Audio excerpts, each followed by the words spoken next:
Iron rods లోపల inside ఉండి మొత్తం కాంక్రీట్ స్ట్రక్చర్ వస్తుంది కింద బేస్మెంట్ అంతా. సో అలాగా స్టీల్ కాంక్రీట్ మిక్స్ అయ్యి చేసే కన్స్ట్రక్షన్స్ కూడా ఈ రెయిన్ఫోర్స్డ్ సిమెంట్ అనేది యూజ్ చేస్తారు concrete. Next properties, cement concrete ఉండే ప్రాపర్టీస్. సో ఫస్ట్ది హై కంప్రెసివ్ స్ట్రెంత్ అంటే తెలిసిందే. సో ఏంటి, ఆ బాడీకి up on down two directions నుంచి కూడా ఆపోజిట్లో ప్రెజర్ అప్లై అయితే ఆ బాడీ అనేది క్రష్ అయిపోకుండా ఆ అప్లై అవుతున్న ఫోర్స్కి విత్స్టాండ్ అయ్యే క్యాపబిలిటీని హై కంప్రెసివ్ స్ట్రెంత్ అంటారు. సో సిమెంట్ కాంక్రీట్కి ఇలాంటి స్ట్రెంత్ ఉంటుంది. Next durability. డ్యూరబిలిటీ అంటే ఏంటి, అట్మాస్ఫియర్ నుంచి ఇంపాక్ట్ అవుతున్న మాయిశ్చర్ కండిషన్ వల్ల కానీ, సన్ రైజ్ నుంచి వస్తున్న హీట్ వల్ల కానీ, ఎక్స్టర్నల్గా అవుట్ సైడ్ నుంచి వచ్చే ఫోర్సెస్ నుంచి డిస్ట్రాక్ట్ అయిపోకుండా ఎలిమెంట్ అనేది కొంత లైఫ్ స్పాన్ ఎక్కువ ఉంటే దాన్ని డ్యూరబిలిటీ అంటారు. Next workability.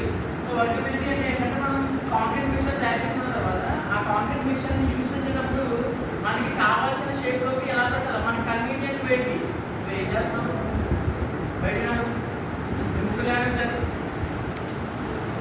చేసారు అట్లీస్ట్ ఇంటి దగ్గర నుంచి కాల్ వచ్చినా సరే పర్మిషన్ కాంక్రీట్కి మనకు కావాల్సిన షేప్స్లోకి మనకు కావాల్సిన సైజెస్లోకి ఈజీగా మౌల్డ్ అవ్వడానికి అది మనకి కన్వీనియంట్ వేలో ఉంటే దాన్ని వర్కబిలిటీ అంటారు. సో అలా మనం నచ్చిన షేప్ మార్చుకోవచ్చు.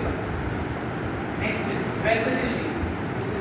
సో ఈ వెర్సటిలిటీ అంటే ఏంటంటే అన్ని రకాల అప్లికేషన్స్కి ఇది సూటబుల్ అయితే దాన్ని వెర్సటిలిటీ అంటారు. Next cost effectiveness.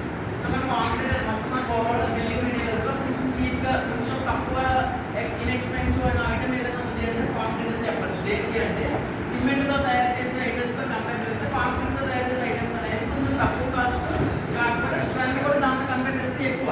దీనివల్ల ఎక్కువ బెనిఫిట్స్ ఉన్నాయి. ఏంటి అంటే సిమెంట్తో తయారు చేసిన ఐటమ్స్ అయితే దాంట్లో ఎక్కువ కంటెంట్ సిమెంట్ యూజ్ చేయాల్సి వస్తుంది. సో సిమెంట్ అనేది కాస్ట్ ఎక్కువ. నెక్స్ట్ అదే కాంక్రీట్తో తయారు చేసినవి అయితే మ్యాక్సిమం కాంక్రీట్లో ఎక్కువ కంటెంట్ ఎక్కువ వాల్యూమ్ ఆక్యుపై చేసే ఐటమ్ ఏంటి, అగ్రిగేట్. సో అగ్రిగేట్ నుంచి ఎక్కువ వాల్యూమ్ ఆక్యుపై చేయడం వల్ల సిమెంట్ కంటెంట్ అనేది తక్కువ పడుతుంది. సో దాంతో ఏమవుతుందంటే కాస్ట్ కొంచెం తక్కువ పడుతుంది. Next thermal mass. సో ఈ కాంక్రీట్కి హీట్ని అబ్జర్వ్ చేసుకునే క్యాపబిలిటీ ఉంటుంది. నెక్స్ట్ ఫైర్ రెసిస్టెంట్ ట్రై చేసినా అది ఫైర్ అవ్వదు. ఇది ఫైర్ రెసిస్టెంట్ అంటే ఫైర్ని విత్స్టాండ్ చేసుకుంటుంది, డ్యామేజ్ అవ్వకుండా. సర్ఫేస్ అనేది హార్డ్గా ఉండడం వల్ల ఫైర్ రెసిస్టెంట్, ఫైర్ ఎంత బర్న్ చేయడం ట్రై చేసినా అదే డ్యామేజ్ అవ్వదు సిమెంట్. సో ఇవి కాంక్రీట్ ఉండే ప్రాపర్టీస్. నెక్స్ట్ సిమెంట్ కాంక్రీట్ని ఎక్కడెక్కడ యూజ్ చేస్తారు. సో స్ట్రక్చరల్ అప్లికేషన్స్లోకి వచ్చేసి ఫౌండేషన్స్ దగ్గర, కాలేజ్